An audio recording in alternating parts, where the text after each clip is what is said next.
Hello friends, ओम श्री गणेशाय नमः। आप सभी का हमारी यूट्यूब चैनल पे हार्दिक स्वागत है।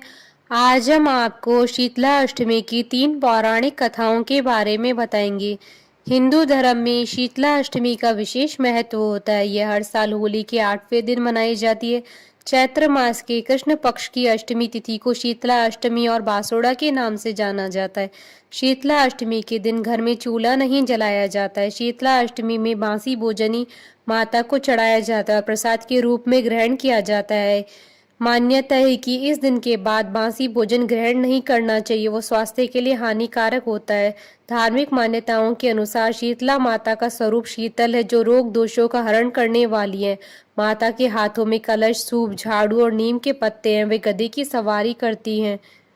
मान्यता है कि इस व्रत को करने से व्यक्ति को कई तरह के रोगों से मुक्ति मिलती है। शीतला अष्टमी के दिन शीतला माँ का पूजन करने से चेचक, खसरा, बड़ी माता, छोटी माता जैसी बीमारियां नहीं होती है। अष्टमी ऋतु परिवर्तन का संकेत देती है। माता शीतला को माँ भगवती का ही रूप माना जाता है। अष्टमी के दिन महिलाएं सुबह ठंडे जल से स्नान करके शीतला माता की पूजा करती हैं। पूर्व रात्रि को बनाया गया बासी भोजन, दही, राबड़ी, चावल, हलवा, पूरी, गुलगुले का भोग माता को लगाया जाता है। ठंडा भोजन खाने के पीछे भी एक धार्मिक मान्यता है कि माता शीतला को शीतल ठंडा व्यंजन और जल पसंद है, इसलिए माता को ठंडा व्यंजन ही भोग लगाया जाता है। परिवार के सभी सदस्य भी ठंडे पानी से स्नान करते हैं और रात में बनाया हुआ बासी भोजन ही करते हैं, इसलिए इससे शीतला माता प्रसन्न होती हैं। शीतला माता का आशीर्वाद पाने के लिए सप्तमी और अष्टमी दोनों दिन व्रत किया जाता है।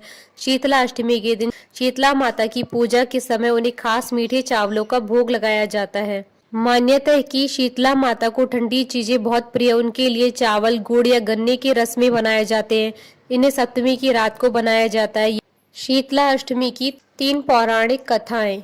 एक कथा के अनुसार एक दिन माता ने सोचा कि धरती पर चलकर देखे कि उनकी पूजा कौन कौन करता है। माता एक बुढ़िया का रूप धारण कर राजस्थान की डूंगरी गांव में गई। माता जब गांव में जा रही थी, तभी ऊपर से किसी ने चावल का उबला हुआ पानी डाल दिया। माता की पूरे शरीर पर छाले हो गए और पूरे शरीर में जलन होने लगी। माता ने दर्द में कराहते हुए गांव में सभी से सहायता मांगी, लेकिन किसी ने भी उनकी नहीं सुनी। गांव में कुम्हार परिवार की एक महिला ने जब देखा कि एक बुढ़िया दर्द से कराह रही है, तो उसने माता को बुलाकर घर बैठाया और बहुत सारा ठंडा जल माता के ऊपर डाला। ठंडे जल से माता को उन छालों की पीड़ा में काफी राहत महसूस हुई। फिर कुम्हारन महिला ने माता से कहा, माता, मेरे पास रात की दही और राबड़ी है, आप इनको खाएं। रात की रखी दही और ज्वार की राबड़ी खाकर माता को शरीर में काफी ठंडक मिली। कुम्हारन ने माता को कहा, माता, आपके बाल बिखरे हुए हैं, उनको गूंथ लेती हूँ। वो जब बाल बनाने लगी तो बालों की नीचे छुपी हुई तीसरी आंख देखकर वह डरकर भागने लगी। तभी माता ने कहा, बेटी डरो मत, मैं शीतला माता हूँ और मैं धरती पर ये देखने आई हूँ कि मेरी पूजा कौन करता है। फिर माता असली रूप में आ गई। कुम्हारन महिला शीतला माता को देखकर भाव विभोर हो गई। उसने माता से कहा, माता, मैं तो बहुत गरीब हूँ, आपको कहाँ बिठाऊं, मेरे पास तो आसन भी नहीं है।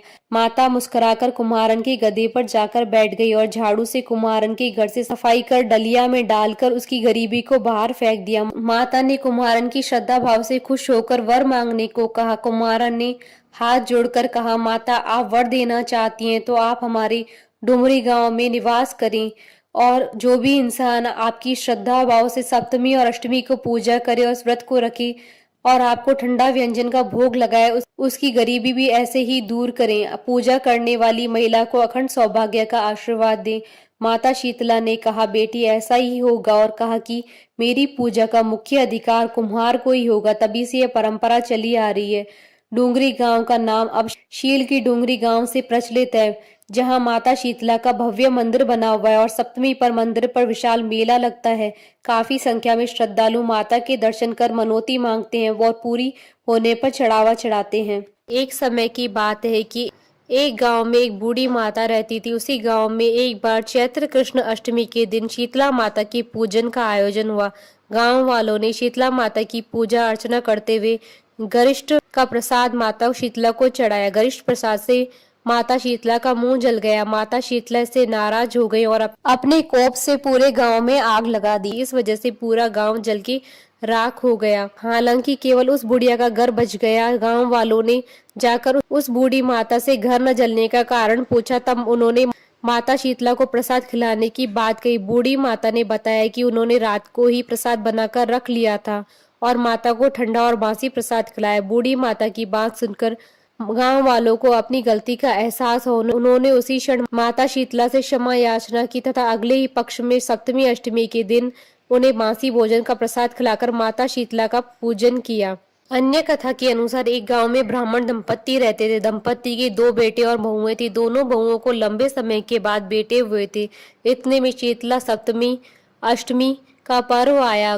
घर में पर्व के अनुसार ठंडा भोजन तैयार किया गया। दोनों बहुओं के मन में विचार आया कि यदि हम ठंडा भोजन करेंगे तो बीमार होंगे। बेटे भी अभी छोटे हैं। इस कुविचार के कारण दोनों बहुओं ने तो पशुओं के दाने तैयार करने के बर्तन में गुपचुप से 2 बाटी तैयार कर ली। सास बहू शीतला माता की पूजा करके आए और शीतला माता की कथा सुनी।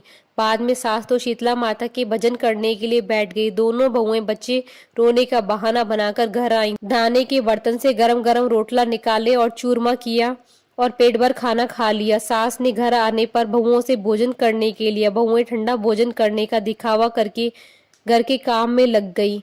सास ने कहा, बच्चे कब से सोए हुए हैं, उन्हें जगाकर भोजन करा लो।